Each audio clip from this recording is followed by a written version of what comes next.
سرکار وارث پاک رحمت اللہ تعالی علیہ ایک مرتبہ ملیح آباد ضلع لکھنؤ کے تعلق دار محمد احمد خان وارثی کے یہاں تشریف لے گئے۔ حضور وارث پاک رحمت اللہ تعالی علیہ کے بارے میں یہ بات مشہور تھی کہ برہنہ پیر یعنی ننگے پیر چلنے کے بعد بھی آپ کے قدم مبارک کے نشان قالین پر یا چادر پر نہیں بنتے۔ جیسے کوئی ننگے پیر باہر سے چل کر گھر میں آتا ہے تو اس کے پیروں کے دھول سے زمین پر دھبے بنتے ہیں، لیکن سرکار وارث پاک اعظم اللہ تعالی ذکرہ برہنہ پیر چلنے کے باوجود فرش یا قالین پر اگر قدم مبارک رکھتے تو کسی قسم کا کوئی دھبا یا نشان نہیں بنتا۔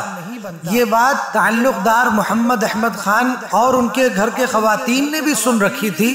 اس کرامت کو دیکھنے کے لیے ان لوگوں نے یہ پیغام بھجوایا کہ ہم بھی سرکار وارث پاک رحمت اللہ تعالی علیہ کی زیارت سے شاد کام ہونا چاہتے ہیں۔ خان صاحب نے سرکار وارث پاک اعظم اللہ تعالی ذکرہ سے کہا کہ حضور کچھ لوگ زیارت کے مشتاق ہیں۔ آپ نے فرمایا ٹھیک ہے چلیں گے۔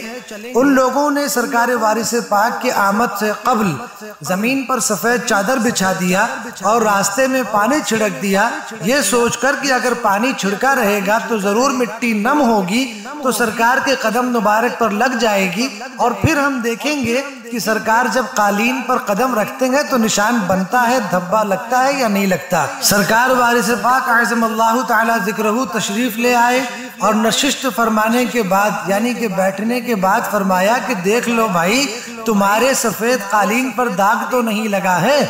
خان صاحب نے عرض کیا حضور کیا معاملہ ہے؟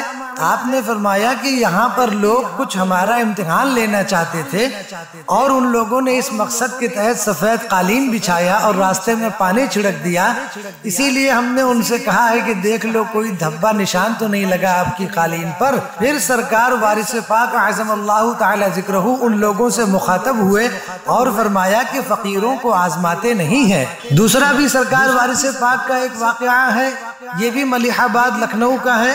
سرکار وارث پاک رحمت اللہ تعالی علیہ ایک مرتبہ مشہور شاعر جوش ملیح آبادی کے والد بشیر احمد خان وارثی کے یہاں پر تشریف لے گئے اور کچھ مستورات کو بیعت فرما رہے تھے، تو وہاں موجود دو نوکر آپس میں ایک دوسرے سے گفتگو کرتے ہوئے کہنے لگے پھوس اور آگ ایک جگہ نہیں کرنا چاہیے، پھوس سوکھی گھاس کو کہتے ہیں۔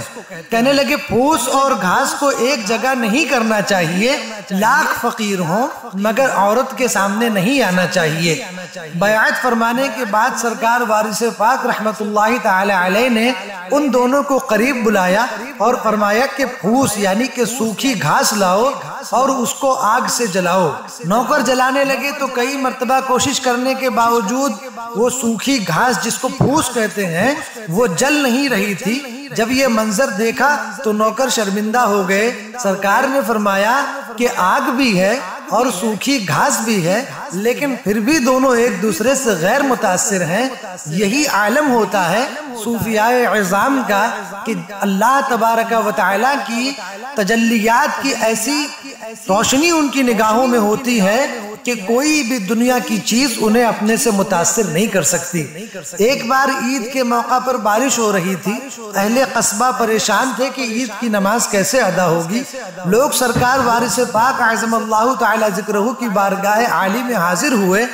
آپ نے آسمان کے چاروں گوشوں پر نگاہ ڈالی تو اللہ تبارک و تعالی نے بارش کو روک دیا۔ لوگوں نے عید کی نماز ادا کی۔ اہل قصبہ کا یہ دستور تھا کہ عید کی نماز کے بعد کنز المعرفت حضرت محمد منعم شاہ رحمت اللہ تعالی علیہ کی مزار پر حاضری دیتے تھے، مگر نماز کے بعد پھر بارش شروع ہو گئی تو لوگوں نے سرکار وارث پاک رحمت اللہ تعالی علیہ سے کہا کہ حضور ہم حضرت کنز المعرفت محمد منعم شاہ رحمت اللہ علیہ کے آستانے پر حاضری دینا چاہتے ہیں، لیکن بارش پھر شروع ہو گئی۔ سرکار وارث پاک رحمت اللہ تعالی علیہ نے فرمایا اس بارش کی میعاد 4 دن کی ہے، نماز تو ہو گئی ہے، اب کیا مطلب ہے؟ ہماری منزل تسلیم و رضا ہے۔ ایک دفعہ سرکار وارث پاک اعظم اللہ تعالی ذکرہ رحیم شاہ وارثی کے ہمراہ پیدل لکھنؤ تشریف لے جا رہے تھے۔ راستے میں چنہٹ کے مقام پر ایک عورت اپنی گود میں 5 سال کے ایک بچے کو لے کر حاضر ہوئی اور عرض کرتی ہے کہ حضور اس بچہ کو نہ جانے کیا ہو گیا ہے، اچھا کر دیجئے۔ آپ نے فرمایا ہم کیا جانے، اس کو زمین پر پھینک دے۔ اس عورت نے حکم کی تعمیل کی، بچہ پیٹ کے بل زمین پر گر پڑا اور الٹی کرنے لگا۔ آپ نے اس بچے کے سر پر ہاتھ پھیرا اور فرمایا کہ اس کو ہمیں دے دو۔ 12 سال بعد اسے دیوا لے آنا۔ 12 سال کے بعد وہ لڑکا مجذوب ہو گیا۔ سرکار وارث پاک اعظم اللہ تعالی ذکرہ نے اسے ملنگ شاہ کا خطاب عطا فرمایا۔ اس بچے کا یعنی کہ جو بڑا ہو کر 12 سال میں ولایت نے مجذوبیت کے مقام پر فائز ہوا تھا، سرکار وارث پاک رحمت اللہ تعالی علیہ کی نگاہ کرم سے ان کا مزار مبارک شہر کراچی میں موجود ہے۔ لکھنؤ کے ایک عالم جن کا نام کاظم علی تھا، ترکی زبان کے ساتھ انہیں 7 زبانوں پر مہارت تھی۔ ان کا تعلق شیعہ مکتبہ فکر سے تھا۔ وہ سرکار وارث پاک اعظم اللہ تعالی ذکرہ کے بڑے عاشق اور عقیدت مند تھے۔ ایک مرتبہ کسی نے ان سے پوچھا کہ آپ کی اس عقیدت کی وجہ کیا ہے؟ یہ سن کر شیعہ عالم کاظم علی کے چہرے کا رنگ بدل گیا اور کہا کہ واقعہ کچھ ایسا ہے کہ میں اپنے وقت کا ایک بڑا عالم تھا، ایک عورت کے دام فریب میں آ گیا جس کی وجہ سے میرا سب کچھ ختم ہو گیا، پھر بھی وصل نہ ہو سکا۔ پھر میں نے سوچا کہ جادو ٹونا سیکھ کر میں اپنے مقصد کی تکمیل کروں گا۔ اس مقصد کے تحت میں بنگال چلا گیا اور جب میں وہاں سے واپس آیا جادو سیکھ کر تو اس عورت کا انتقال ہو چکا تھا، لیکن جادو سیکھنے میں حلال و حرام کی تمیز بھی ختم ہو گئی تھی۔ جو کچھ علم تھا وہ سب چلا گیا اور جو کچھ بھی میرے پاس تھا کچھ باقی نہ بچا۔ اب وہ پاگلوں کی طرح گھومنے پھرنے لگے، یعنی کہ وہ شیعہ عالم خود اپنے بارے میں کہتے ہیں کہ وہ پاگلوں کی طرح گھومنے پھرنے لگے۔ ہاتھ میں ایک گندا سا جھولا ہوتا جس میں ان کے جادو کا سامان رہتا۔ ایک دن اسی طرح گھومتے گھومتے سرکار وارث پاک اعظم اللہ تعالی ذکرہ کے سامنے سے گزرے۔ سرکار وارث پاک اعظم اللہ تعالی ذکرہ نے دریافت فرمایا کون ہو؟ انہوں نے کہا کہ میں جادوگر ہوں۔ سرکار وارث پاک اعظم اللہ تعالی ذکرہ نے فرمایا کیسے جادوگر ہو؟ تو کہا کہ میں بہت بڑا جادوگر ہوں۔ ارشاد فرمایا کہ ہمیں بھی اپنا جادو دکھاؤ۔ اس وقت سامنے سے ایک بھینس گزر رہی تھی تو انہوں نے بھینس پر جادو کیا تو وہ زمین پر گر گئی اور خون کی الٹی کرنے لگی۔ سرکار وارث پاک نے فرمایا یہ تو ظلم ہے، اس کو اچھا کرو، یہ تو ظلم ہے، اس کو اچھا کرو۔ انہوں نے اپنا جادو واپس لیا تو بھینس بہت کمزور انداز میں اٹھ کر چلی گئی۔ سرکار وارث پاک اعظم اللہ تعالی ذکرہ نے فرمایا کہ تم تو بڑے جادوگر ہو، اب مجھ پر جادو کرو۔ تو انہوں نے سرکار وارث پاک کے بائیں ہاتھ پر جادو کیا، پھر دائیں ہاتھ پر جادو کیا، پھر سینے مبارک پر جادو کیا۔